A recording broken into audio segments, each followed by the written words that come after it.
She's sneaking out now. This is What's Wild in New Hampshire by wildlife biologist Eric Orff. I am on the edge of Great Bay this morning, talking to an old-time friend who has lived here on and around the bay for a few years, and his wonderful wife, Jane.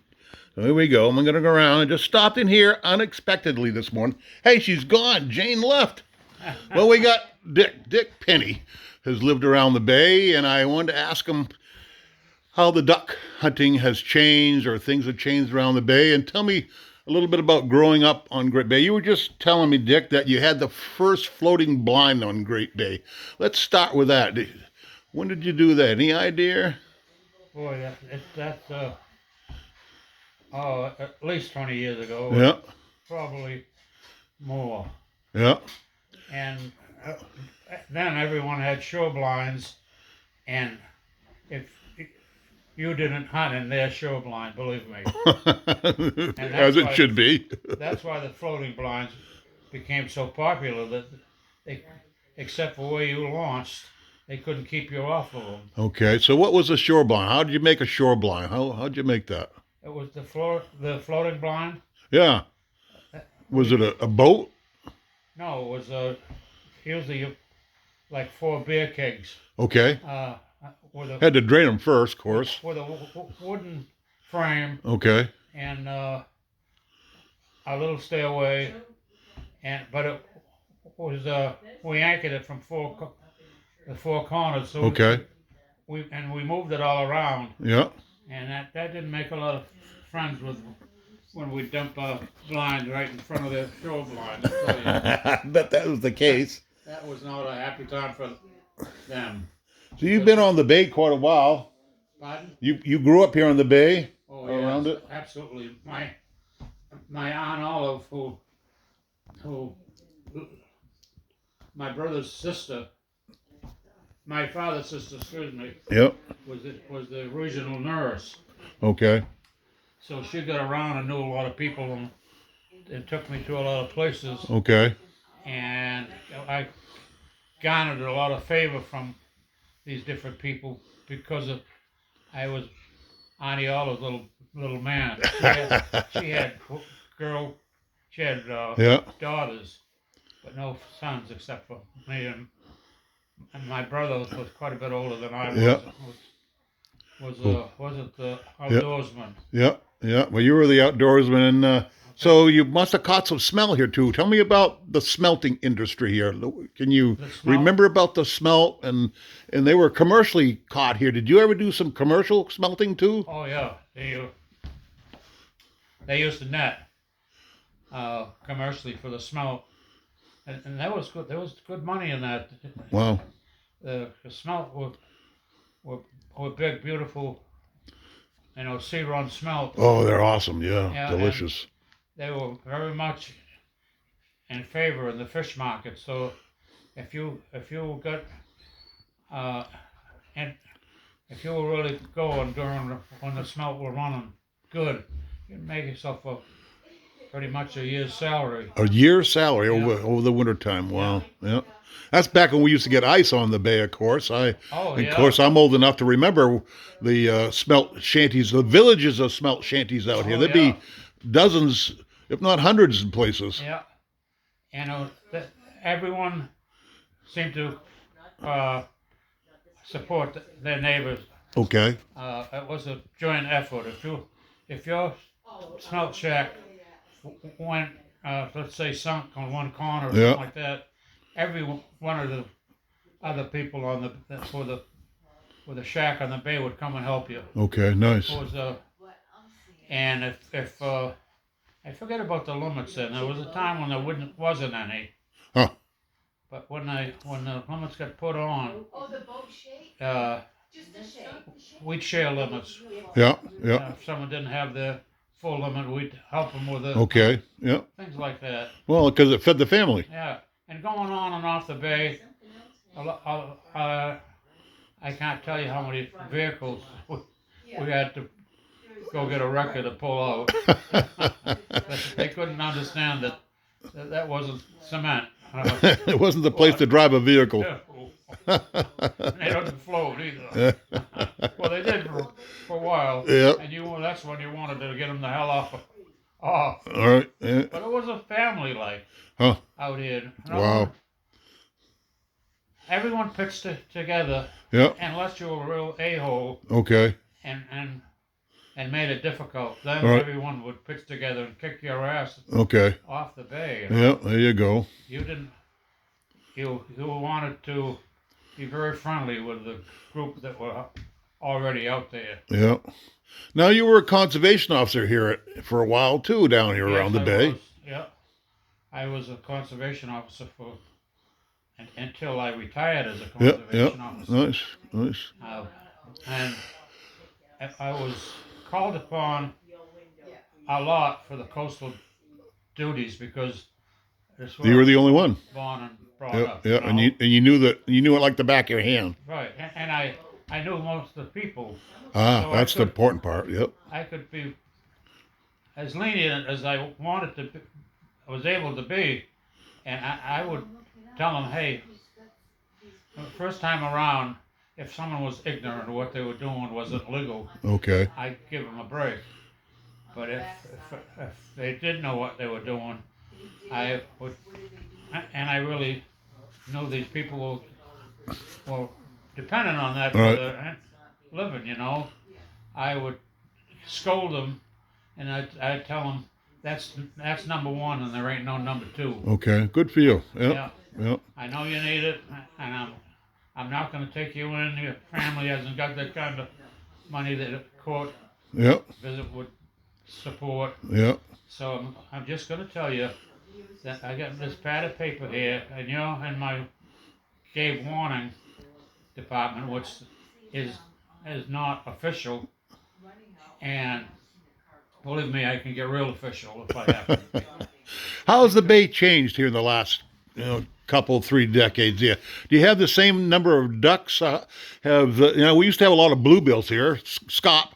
Yeah. You don't see those as much anymore. How is the waterfowl changing here on the bay? The waterfowl situation, it can't hold a candle to what it used to be. Really?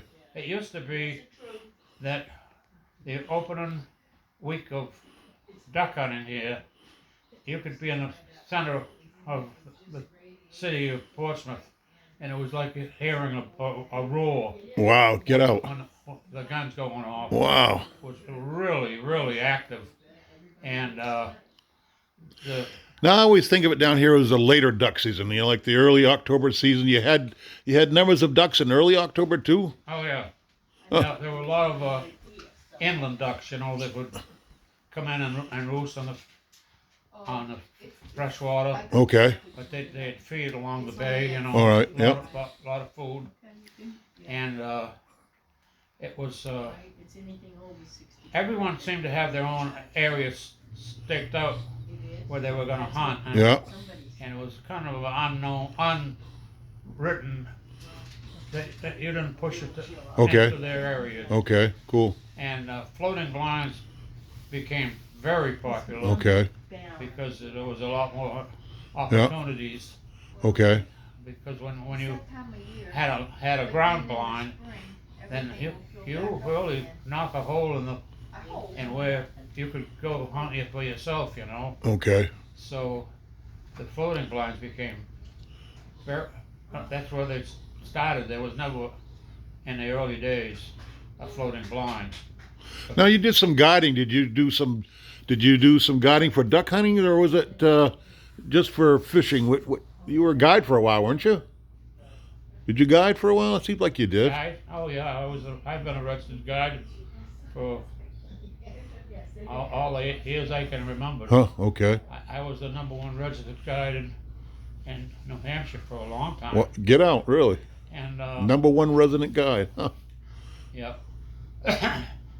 And where were the other places that people would guide? There were very, very few. Right. And the inland guiding wasn't quite what it is today. No, the inland duck hunting was pretty meek, depending on, it wasn't the rolling roar that would go on here during the first part of the duck season, which was like you were in the middle of Normandy when Get it out. invaded. Wow. So it was pretty active. Yeah. And as a game warden, I never could cover the whole thing in a day. Huh. And I used to plead with some of one of my following officers to come help, Yep. Yep. And mostly they would because they'd go home with some fish Okay. or clams or Yep. oysters Yep. or something. Yep. You find something to send them home with. I'd make sure that they had other than dollars Yep. payment, Yep. they'd go home with some goodies. Yep. So tell me, let's cover briefly the coho years. You were famous for your coho fishing. You figured coho out before anybody else did, as far as I can remember. They were my babies. Yep. Because I saw the potential Yep. for a real magnificent atmosphere that the coho could live in. Yeah, I caught some when they were here. Yes, I did. Oh. And I worked on the coho program as a fisheries. I started out as a fisheries bio-aid in '76, and I worked on the coho Yeah. project a little bit. Yeah, I don't doubt it. And Yeah. there was a lot of support for it, and they did well. Yep. It was- I found out too well. Huh? I found out the reason it was stopped. They did so well. They were spawning in Maine, and they shut it down. Oh yeah. Yeah. Well, everyone benefited from them. Yeah. Let's face it. Yeah. If you were coho fishing out of Maine, you were going to spend money in Maine Okay. and or Massachusetts. So everyone seemed to get along pretty. There wasn't a lot of internal or external fighting or anything like that. Yeah. Yeah. If especially when the bay froze over, if if I was out in the bay and I saw a corner of your shack had dropped Yeah. and I would give you a phone call and Sure. tell you that I've temporarily got a jack Okay, up, but you cool. better get your Yeah. butt over there Yeah. and finish it off, or All you're right. gonna lose your shanty. Yeah. And also, someone would swing by if you were having a poor day fishing, and they'd dump half of their load on you. Yeah. And you'd go Nice. home with very friendly. Yeah. Yeah. There were very few fighting fish, Yeah. ice fishing wars that would go on. Yeah. As the shanty would be there, and he'd not jump in their territory, Yeah. saying, Well, quite the view you got here. Now you got some eagles here on the bay you didn't have then. So you got more ospreys than before. So some things have changed to the better.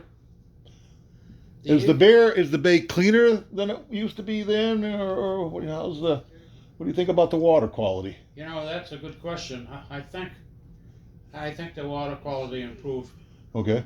quite a bit. Yeah. Yeah.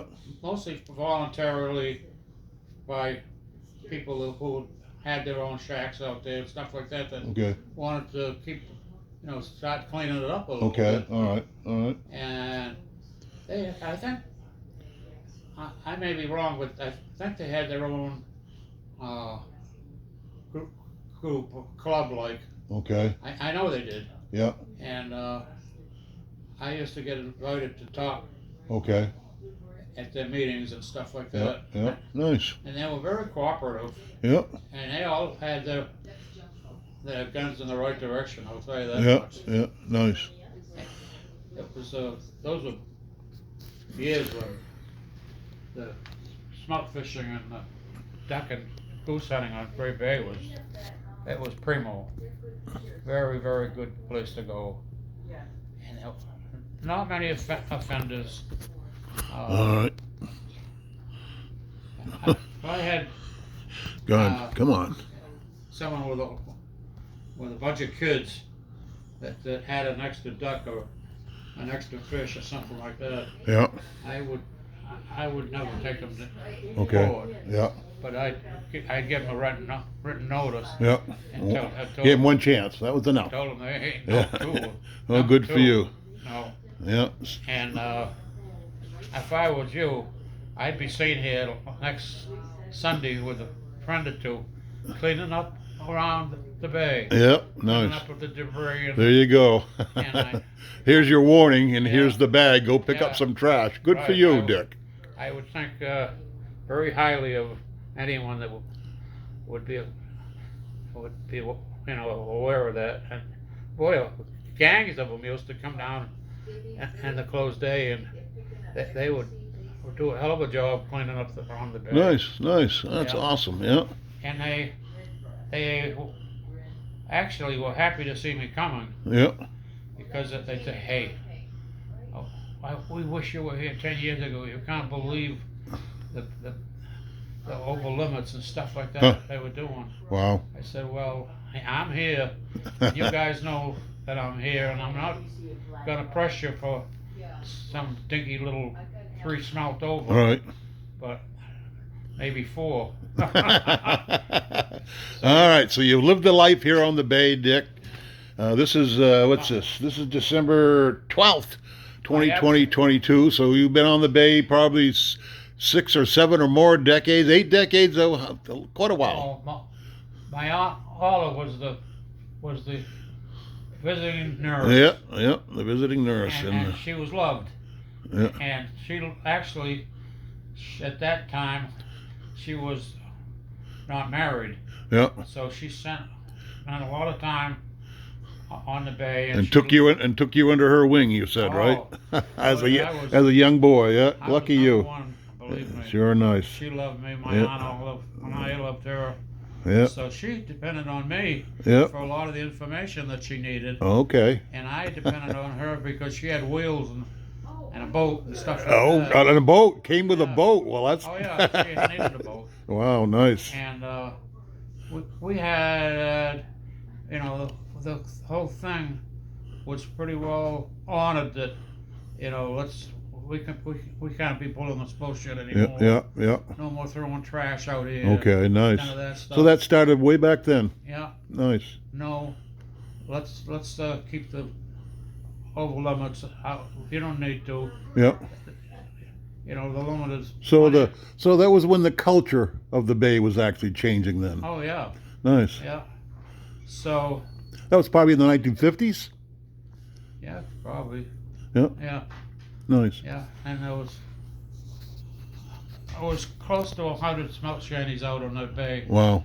during that time. It would take me all day long, and I think I never got to the end of Checking them. checking them. But there was, they would give me a little tip. They wouldn't want to absolutely point on anyone, Okay. but they'd say, it's time you stopped and took a little chat with so-and-so. Well, good for you. Well, You had their confidence. You had their confidence, and you never asked for any more information. right, right. So that you'd go do exactly that. Yeah. I'd go and say, you wouldn't believe the things I've been hearing about you. Moi? Yeah, I said, moi. And you wouldn't believe what happens when I have to grab someone like you. Yeah. Me? Well, I said someone like you, or what you're alleged to be doing. And say, well, we've given a lot of that thought, and we thought that we weren't really doing the Great Bay any good by taking an extra this or that. Yeah. So the culture changed, and you helped do that. And you helped do that in a nice, a persuasive way. And thanks you, Aunt Olive. Yep. Yeah, nice. I would say if you happen to come across any excess pile of dead smelt, dead this or that, you guys know where I live, and I got 4 children, or something like that. All right, yeah. I can't remember how many kids I had. But Okay. 4 sounded good. Yeah. So we had a good arrangement. Yep. actually had guys that would say, "You got to go over and talk to so and so." Yeah, yeah. And Oh. that's typical of a small town Right. here in New Hampshire. That's right. You- So, Yeah. some wonderful stories, Dick. I'm going to wrap it up here with Dick Pinney, outdoor writer, former conservation officer, conservationist, fisherman, duck hunter, coho fisherman. He's seen it all. This is wildlife biologist Eric Orr for What's